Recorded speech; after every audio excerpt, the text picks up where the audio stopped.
Hello, I'm Teresian. I'm a teacher trainer.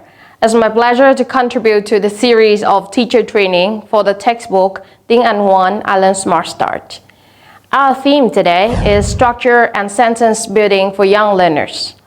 Grammar does play an important role in language learning, especially in the early stages of the process, where a new language can be seen very contradictory, lacking structures and rules, and disorganized. Let's admit it, teaching sentence structure to young learners is not easy at all, because they learn very differently and process information, especially languages, in a very different way to adults. However, if you keep the needs and interests of your learners and your grammar lessons reflect this, your students can easily learn anything you teach in class. As you can see, building a sentence is a little bit like solving a jigsaw puzzle. As young learners, they don't know much, so they will have a difficult time putting the puzzle pieces together. That's why in this video, I will help you understand how different it is teaching young learners from teaching adults. Next, what types of tasks are suitable for teaching young learners? Then, I will share the important steps that you can use to have a meaningful and productive sentence structures lessons for young learners. After that, I will show you a sample lesson with some more engaging activities. Now, how is it different to teaching adults? Young learners have different motivations to learn. Adults may have to learn the language for specific purposes such as work, tests, or travel. But children may have to learn it as a subject in their school. Second, young learners process language differently. Children whose brains and language processing centers continue to develop until into early adulthood, they process language differently. Just observe the way children learn the first language by identifying the most relevant content words in the context of their own experience. Mom, Papa, or outside, these are often the most common words children learn first. Children, especially young children, are repetitive learners. Repetition in context is the keystone to making progress. And finally, young learners learn best through experience and use. This suggests that children engage with language and learn it best when it is meaningful and relevant. In this sense, we say that communication in young learner classrooms needs to be meaning-driven. In that, the priority needs to be communication and negotiation of the message, and the analysis of the forms and grammar comes secondary to this. So, how does this affect the types of tasks we choose for our young learners? Well, in general, we might say that activities should be meaning-driven with a secondary focus on form. We reinforce a focus on grammar forms by maximizing repetition. Tasks should be age-appropriate. Tasks should reflect what our learners might need to do, to say, or to use in their daily lives. That the tasks are enjoyable and challenging. Alright, let's think of how we can develop a structured lesson. Here are the 3 suggested stages to teach structures. Stage 1, sentence building. Stage 2, drilling and controlled practice. Stage 3, personalization. Stage 1, sentence building. In this stage, teacher can talk and write slowly to introduce the structure to students. Practice reading it out loud with pronunciation and intonation focuses. Make sure that your students can memorize the first example of the structure at this first stage.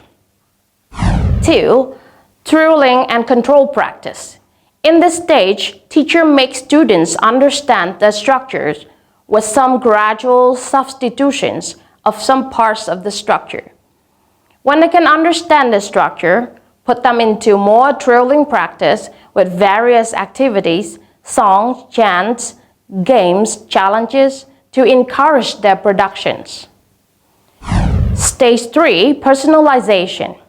After the first part of controlled practice, students can feel more confidence with the structure now. Put them into free practice, role play and situation to personalize the structure with their own sentences. Let's take a closer look at the sentence structure part of a lesson. After the first part to teach new vocabulary to students, the second part is for introducing the structure to them. First, teacher will talk and write the main structure of the lesson. In this lesson, the target structure is a pencil. Next, put students into practicing the pronunciation of the structure. Teacher can say the sentence with pronunciation focus, and the students repeat after the teacher. Teacher can also let students practice with the intonation by using the technique sing the sentence. For example, is a pencil will become la la la la. Teacher can say the sentence and the students sing la la la la, or vice versa. Now, I will be the teacher, you will be students. I say, is a pencil. What do you say? Yes, la la la la. If I say la la la la, you say it's a pencil. That's how that works in the class. La la la la is the super easy way to familiarize the intonation of the sentence. Use different voices to vary the sentence intonation to catch the student's attention and interest is also another suggestion. The purpose of the whole first step is to set the firm foundation in students' mind with the main structure.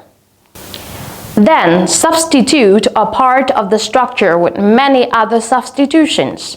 In this case, the teacher can substitute the object with other similar objects. Teacher can give each object and ask students to say the whole sentence. For example, the teacher say a pencil and the students say it's a pencil. The teacher may say a book and the students will say it's a book. A bag is a bag. This way can help students gradually understand how to form the structure. Then it's time to check your students' understanding. Provide a sentence, but take out the target language so they still have the guide in building their sentences. Then you can write is a and a blank. Then you can give more objects later. Like it's a pencil, it's a book, it's a bag, it's a book, it's a bag, it's a pencil. It's a bag, it's a pencil, it's a book. Like that. After that, point at random pictures and let your students use the vocabulary in their sentence. I suggest that you use your hand gesture when doing this to further help your students to remember more words. For example, the teacher can do the gesture of a bag and the students will say, is the bag. The teacher can do the gesture of the pencil and the students say, is the pencil. The teacher can do the gesture of a book, like opening a book like this. The students will say, is the book. So are you ready? Is a? Yes, is a bag. And is a book? Yes. And is a pencil? Yes. Okay, are you ready? One more time. Yes. Yes. Yes.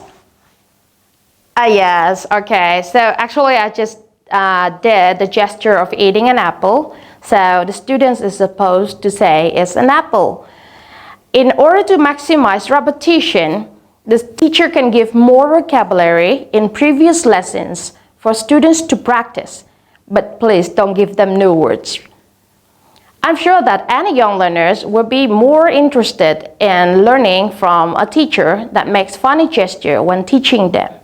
This way, you can help them learn easily and remember the target language more. Now, let's go to the singing activity. In this part of the lesson, songs and chants are really good for structured practice. There are benefits of songs and chants in language learning and teaching. Using songs for further practice. But why?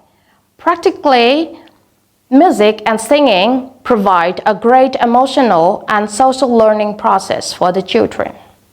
Aside from making your students feel relaxed and comfortable, you give a wonderful bonding experience for the whole class, which sets the environment for better learning experience for them. Here are some of the benefits that your students can get from music and singing activities. 1. These interesting music activities encourage your students to practice their pronunciation and intonation clearly. 2. You also help them adjust and correct their ears to rhythms of speech. 3. Because of this thrilling practice, students are more exposed to the target language, as they frequently see and read the vocabulary, listen, perform certain movements, and sing. 4. With music activities, students can combine their learning abilities as they experience the songs and chant in a multi-sensory way. Your students learn productively through seeing, listening, and doing actions. And finally, that's why these songs and chants are retained in your students' memory for a long time. Let me share some suggested activities that you can apply into your teaching songs or chants. Singing along with the sound of la la la. This is the first suggestion. Instead of asking your students to sing right at the beginning, ask them la la with you first. This will get your students more familiar with the melody of the songs or the chant. Another suggestion is clap when you hear a word. You can assign some certain words before asking your students to clap when they hear the words. This activity will develop your students' listening skills also. One of my favorite suggestions is TPR, or Total Physical Response. This TPR allows students to learn and practice what they have learned by using physical movement to react to verbal input. You can have different ways to conduct these games in class. Like you can ask them to dance or to do gesture when they listen to the songs. Let's go to part D of the lessons, where students will have a controlled practice and have a chance to consolidate and practice the target language. Who doesn't like learning and having fun at the same time? Island Smart Start textbook makes sure students have different fun activities to reinforce the vocabulary words and sentence structures they have learned in class. Now, let's go to the last part of the lesson, where students can use the target language freely. Students are encouraged to apply the knowledge in different kinds of fun activities and use the target language however they like, so that these students speak more naturally in their class. Now, let's think of this reality. Children learn best through experience and use, not explanation. They need fun, meaningful, and engaging activities. They just want you to be understood by the teachers. And you, as a teacher, you make your lessons simple yet very productive. Do not explain too much in your class. Instead, use engaging activities for them to master using the vocabulary words in their sentence structure. And with this Island Smart Start textbook, your teaching methodology, your expertise, and the fun activities I share with you, I am sure that you can keep your students motivated. You can successfully create a meaningful learning experience for them that they will surely remember for a long time. I hope that you will find some of my suggestions useful and applicable into your classroom. Thank you for listening. Goodbye.